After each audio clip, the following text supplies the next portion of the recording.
देखिए, जब जब भी इस देश में वंचित समाज के लोग बाबा साहब डॉक्टर अम्बेडकर की जयंती निकालना चाहते हैं या अपनी बारात निकालना चाहते हैं या घोड़ी पर बैठना चाहते हैं, डीजे बजाना चाहते हैं या मान सम्मान से रहना चाहते हैं, अच्छे कपड़े पहनना चाहते हैं, अच्छे मकान बनाना चाहते हैं, अच्छी गाड़ियों में चलना चाहते हैं, तो इन जो मनुवादी सो कॉल्ड मनुवादी लोग हैं, इनके पेट में दर्द होता है, ये जलन हो जाती है इनको, क्योंकि इन्होंने हमेशा से 2500 साल से इस देश के ज़्यादातर लोगों पर अत्याचार करने का काम किया है। इनके पूर्वजों ने अत्याचार करने का काम किया है, यहाँ तक कि पानी पीने का अधिकार भी नहीं दिया है।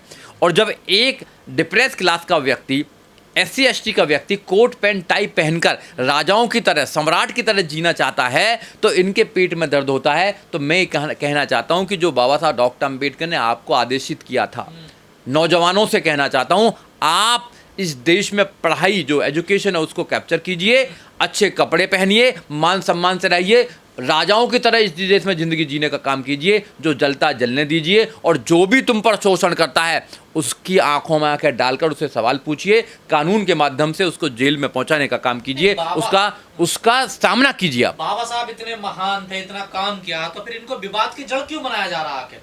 देखो, बाबा साहब डॉक्टर अम्बेडकर अपने जीते जी और अपने जाने के बाद भी लाखों करोड़ लोगों ने बाबा साहब डॉक्टर अम्बेडकर को अपना आइकॉन माना है। बाबा साहब डॉक्टर अम्बेडकर के रास्ते पर चलकर अपने जीवन का उद्धार किया है। इस देश में IAS, PCS, doctor, engineer, professor, जज, वकील, यहाँ तक कि देश में MLA, MP और प्रधानमंत्री, मुख्यमंत्री बनने का भी सपना लोग पाल रहे हो, बाबा साहब डॉक्टर अम्बेडकर की वजह से हैं। आज लोग अच्छे अच्छे पदों पर जा रहे हैं, तो because of the Baba Sahab doctor Ambedkar sacrifice, because of the constitution of India, Baba Sahab doctor Ambedkar के संविधान के माध्यम से जा रहे हैं। इसलिए इनको लगता है कि बाबा साहब डॉक्टर अम्बेडकर ने इन दलित लोगों के लिए, इन वंचित लोगों के लिए, इन SC ST OBC के लिए एक रास्ता खोल दिया है। यही वो व्यक्ति है। अगर ये व्यक्ति नहीं होता तो इनको हम 2500 साल क्या 5-10 हज़ार तक इनको गुलाम बनाए रखते, इनकी सारी संपत्ति छीन लेते, इनको अपना नौकर बनाए रखते। अगर अब ये नौकर बनने के मूड में है नहीं, अब ये राजा बनना चाहते हैं, अब ये कहते हैं कि भी हम राजा बनेंगे, क्योंकि बाबा साहब डॉक्टर अम्बेडकर कहे हैं कि अपनी दीवारों पर जाकर लिख दो तुम्हें देश का शासक बनना है। जब जो शोषण के शिकार थे वो लोग राजा बनना चाहते हैं, तो जो लोग शोषण करते थे उनके पेट में दर्द होता है। लड़ाई है सम्मान की, लड़ाई है समता की, लड़ाई है न्याय की। ये लोग न्याय नहीं देना चाहते हैं और हम लोग न्याय के साथ जीना चाहते हैं, समता स्वतंत्रता के साथ जीना चाहते हैं, मान सम्मान से जीना चाहते हैं। लड़ाई ये और लड़ाई कुछ नहीं है। लेकिन सर, उत्तर प्रदेश में SC में करीब 67 जातियां हैं जिन्होंने बाबा साहब डॉक्टर अम्बेडकर को पढ़ लिया है, जिन्होंने बुद्ध को पढ़ लिया है, जिन्होंने फूले, रैदास, कबीर सबको पढ़ लिया है, वो लोग जागरूक हो गए हैं। और जो लोग जागरूक हो जाता है वो लोग अपने अधिकारों के लिए सचेत हो जाता है। तो जिन जिन लोगों ने भी, जिन जिन समाज ने भी बाबा साहब डॉक्टर अम्बेडकर को अपना आइकॉन माना है, अपना आदर्श माना है, वो लोग अपने अधिकारों की लड़ाई लड़ रहे हैं और वो लड़ते रहेंगे। और वो लोग भी, जो लोग बाबा साहब डॉक्टर अम्बेडकर को अपना आइकॉन मानते हैं, अपना गुरु मानते हैं, वो लोग भी रात दिन और दूसरे लोगों को अवेयर कर रहे हैं, जगाने का काम कर रहे हैं, उनको बता रहे हैं कि आप भी बाबा साहब डॉक्टर अम्बेडकर के रास्ते पर चलकर अपना उद्धार कीजिए, बुद्ध के रास्ते पर चलकर अपना उद्धार कीजिए। अगर आप इस देश में अपने आप को स्थापित करना चाहते हैं, लाखों करोड़ों नौजवान डेली बदल रहे हैं, डेली इस विचारधारा को फॉलो कर रहे हैं, डेली अपने आप को, अपने जीवन को सही बनाने के लिए वो बाबा साहब डॉक्टर अम्बेडकर के अनुयायी बन रहे हैं। इस पूरे भारत के अंदर बाबा साहब ही एकमात्र ऐसे अनडिस्प्यूटेड व्यक्ति है जो कश्मीर से कन्याकुमारी और कच्छ से कोहिमा तक पूजे जाते हैं। उनके बीच में कोई भेदभाव नहीं। जो इस भारत का डिप्राइव और डिप्रेस क्लास है वो बाबा साहब को भगवान मानता है, चाहे उसकी लैंग्वेज सेम ना हो। अगर मैं आज दिल्ली में बैठा हूँ, मैं हिंदी बोल रहा हूँ, तो मेरे भाई कन्नड़, तमिल, तेलुगु, मलयालम, असमी, जो भी भाषा बोलने वाले हैं, अगर बाबा साहब के ऊपर कुछ होता तो वो मेरे साथ उसी प्रकार खड़े हैं। आपके जो वकील एडवोकेट है, बाबा साहब तो संविधान लिखा ही नहीं उन्होंने। देखिए अनिल मिश्रा यही कह रहे हैं, एडवोकेट है वो। देखिए मेरी बात सुनिए, पहले उनकी एक डिग्री चेक करवानी पड़ेगी, उनकी डिग्री चेक करवाएंगे अनिल मिश्रा की, सभी की। और मैं आपके चैनल के माध्यम से खुल के कह सकता हूँ कि तुम्हारे तो जो 5000 साल में जो तुम ना कर पाए, ना तुम्हारे कर पाए, वो बाबा साहब डॉक्टर भीमराव अम्बेडकर ने 2 साल 11 महीने और 18 दिन में कर दिया। और जिस सर BN राव की आप बात कर रहे हैं कि सर BN राव ने संविधान लिखा, अरे सर BN राव मेरे सम्माननीय है और माननीय। हर वो व्यक्ति जो कॉन्स्टिट्यूट असेंबली का सदस्य था मेरा माननीय और सम्माननीय है, परंतु BN राव जो हैं, सर BN राव संविधान सभा तक के अध्यक्ष नहीं थे। संविधान सभा के अध्यक्ष नहीं थे। सिर्फ भाषण, जो समापन भाषण में बाबा साहब डॉक्टर भीमराव अंबेडकर साहब ने सर बी एन राव का नाम लिया, और सर बी एन राव का जो ड्राफ्ट है, के एम मुंशी साहब का जो ड्राफ्ट है, सर बी एन राव का जो ड्राफ्ट है, वो 1935 एक्ट का जो है वो कॉपी है।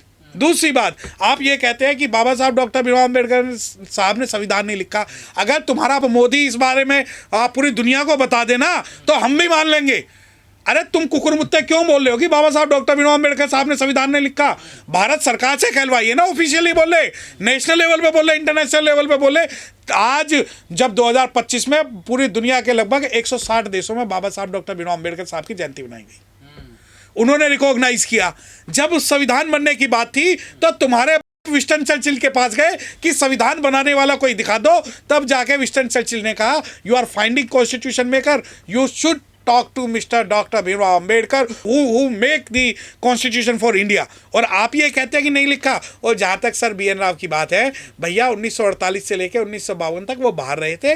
उनका संविधान सभा की किसी भी डिबेट में उन एक योगदान बता दें। बल्कि जो टी एम कृष्णा मूर्ति हैं, उन्होंने ये लिखा कि 7 सदस्यों में से जो है सबसे ज़्यादा अगर काम किसी ने किया वो बाबा साहब डॉक्टर भीमराव अंबेडकर साहब ने किया। और जो ये तथ्य कहते हैं कि तो फिर ये कुप्रचार क्यों किया जा रहा है? ना इनके तो पेट में जब तक दर्द रहेगा, जब तक कि संविधान रहेगा। ये तो कल तक कहते थे कि प्रेम बिहारी नारायण रायजादा ने लिखा है, कभी ये कहते हैं कि मुंशी जी ने लिखा है, कभी कुछ कहते हैं, कभी कुछ कहते हैं। अच्छा, आपके अगर ये कहते हैं कि भाई बाबा साहब डॉक्टर भीमराव अंबेडकर साहब ने संविधान नहीं लिखा, तो जो कॉन्स्टिट्यूट असेंबली की जो डिबेट्स हैं, जो कॉन्स्टिट्यूट असेंबली की प्रोसीडिंग्स है, उन्हें आप लाइए ना। और मैं आपको लाइव चैलेंज कर रहा हूँ, तुम्हारा कोई एक्सपर्ट, तुम्हारा कोई भी ये कह दे कि भाई बाबा साहब ने नहीं लिखा, तो एक ओपन पब्लिकली डिबेट बता देते हो तथ्यों के आधार पर। और अगर तथ्य मैं पेश ना कर पाऊँ तो महाराज जी मुझे वहीं से श्राप देकर भस्म कर दो, क्योंकि आपको संविधान की जरूरत तो है नहीं, ना ही आपको बाबा साहब के नाम से घृणा होती है, और आप इस बात से हजम ही नहीं हो रहे कि बाबा साहब डॉक्टर भीमराव अंबेडकर साहब को पूरी दुनिया जो है संविधान निर्माता मानती है। पर मूर्ति नहीं लगने दी देखे ग्वालियर हाई कोर्ट की खंडपीठ। जब तुम हमें छेड़ोगे तो छोड़ेंगे नहीं। मूर्ति तो हमने भारत के सुप्रीम कोर्ट में लगवा दी, वो तो फिर भी ग्वालियर का हाई कोर्ट है। और दूसरी बात, अगर मूर्ति वहां नहीं लगी तो वक्त आने दे, बता देंगे तुझे आसमां। हम अभी से क्या बताएं क्या हमारे दिल में है, क्योंकि पूरे ग्वालियर के अंदर हिंदू, मुस्लिम, सिख, ईसाई, Jain, Parsi, OBC, Buddhist, schedule caste और इवन ब्राह्मण भी बाबा साहब डॉक्टर भीमराव अंबेडकर साहब की मूर्ति लगाने के लिए तैयार हैं। लेकिन कुछ जातंकवादी हैं। जातंकवादी कौन? जो ये कहते हैं कि बाबा साहब डॉक्टर भीमराव अंबेडकर साहब की मूर्ति गायब कर देंगे। अरे बाबा साहब के बच्चे आज जिंदा हैं, अभी भी जिंदा हैं, और इन रगों में ना नीला खून दौड़ रहा है। तो जब हम आएंगे, अभी हम ये देख रहे हैं कि संवैधानिक रूप से हम क्या कर सकते हैं, और आप हमें चैलेंज कीजिए ना। मैं आपको चैलेंज कर रहा हूँ।